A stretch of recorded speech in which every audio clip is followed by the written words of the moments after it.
রাজ্য জুড়ে শুরু হলো উচ্চ মাধ্যমিক পরীক্ষা।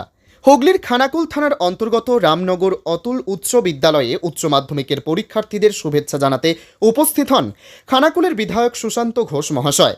উনি ছাত্রছাত্রীদের হাতে জলের বোতল, পেন, বিস্কুট তুলে দেন, পাশাপাশি পুষ্পস্তবক দিয়ে তাদেরকে শুভেচ্ছা প্রদান করেন।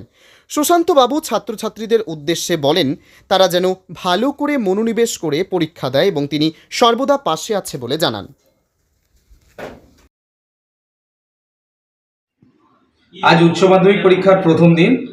তো আজকের এই প্রথম দিনে আমরা প্রত্যেক উচ্চ মাধ্যমিক পরীক্ষার্থী যারা রয়েছে তাদেরকে আন্তরিকভাবে ধন্যবাদ জানিয়েছি, শুভেচ্ছা জানিয়েছি, সকলের উজ্জ্বল ভবিষ্যৎ কামনা করছি।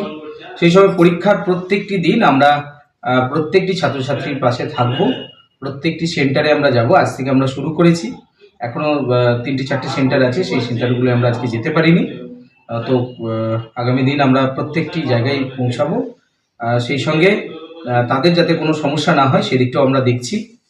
সকলে মিলে আমরা এই ছাত্রছাত্রীদের উজ্জ্বল ভবিষ্যৎ কামনা করছি।